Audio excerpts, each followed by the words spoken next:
You know, you never get an award like this as a coach. Well, when you get an award like this as a coach, there's one major reason, and that's your players. I've got a table full of them over there. If somebody would ask me, you know, and they often do, who is your best player, I couldn't answer that. If I answered that, everyone but one of them would be mad at me. So how can you do that? But I will answer who my favorite player was. That was the one player that I gave baths to in a bathtub when he was a baby. I had the unique experience of, I coached my son Mark in high school, and then when he graduated from college, he came home and he was an assistant coach for me. And then when I had gotten sick and got out of coaching and he came back, I was an assistant coach for him. So he was played for me, he was an assistant coach for me, and I was an assistant coach for him. You also need a lot of great people to help you. I had, for assistant coaches, I can only name a few of them. One, Terry Changors, he won 7 state championships. 2, Dan McCosey, he won 3 state championships. 3, Dave Carruthers, he won 7 state championships. Todd Tennell won 1 state championship, and then just this year, Eric Wallach won 1. So that's some pretty good coaches. Hey, Butch, it's your turn.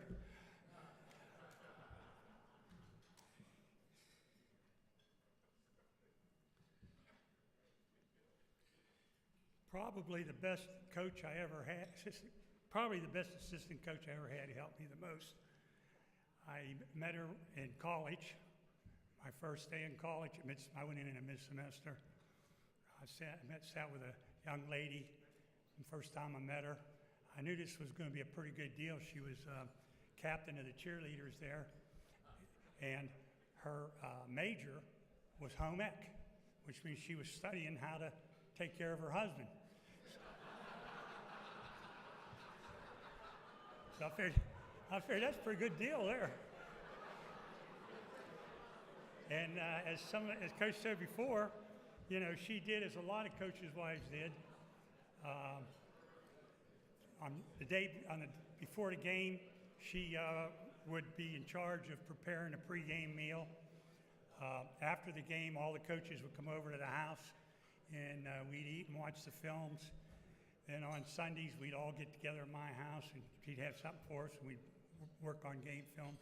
And then, of course, she also ran the postseason banquet. But a couple of things she did that are a little unusual. Well, one, she did all my paperwork. When the players came, they had to sign in with her, and she checked their eligibility, which is a big deal, their residency, their health certificates, all that type of stuff. But 2 things she did, and I don't think there's a coach in here whose wife did this. When I first went to Damascus, we didn't have a watering system. So we put a cord the length of the field with one of those spinning type of things, but it had to be redone twice a day. And when I went away on a weekend to a clinic or had to go away, she would go over and change the water system for me. Not many women have done that. And even more unusual, we ran our weight program 6 days a week. And if I was away for the weekend, I'd set it up. She'd go over and monitor the weight room for me.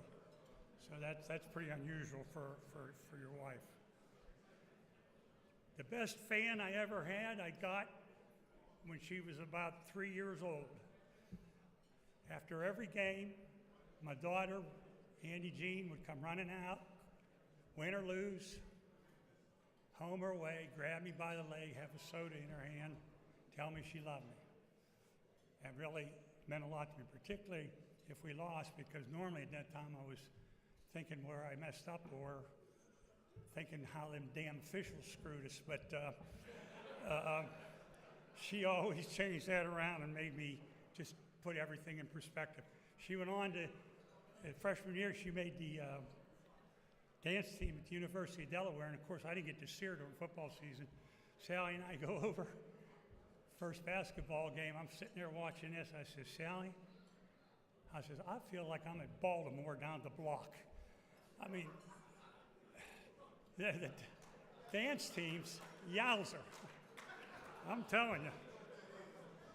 She went on to, she served in the Peace Corps, got her law degree, and she now works as a lawyer for the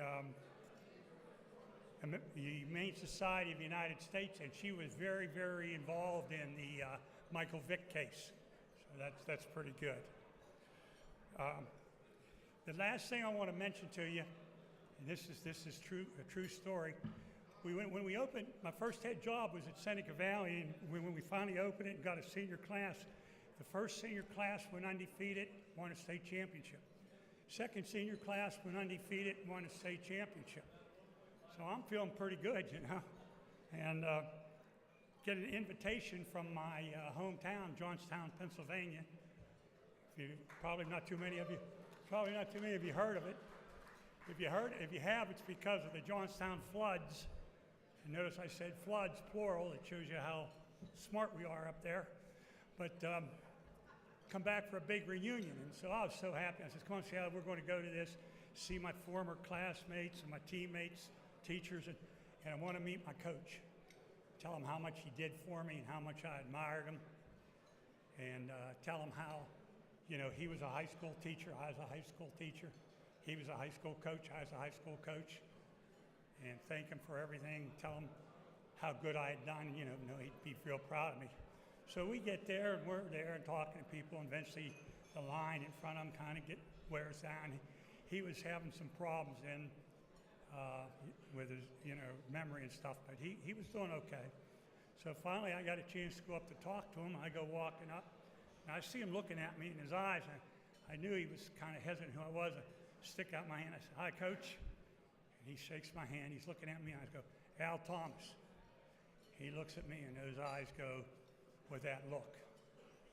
And he looks at me, and he is Al Thomas. And his grip goes like this.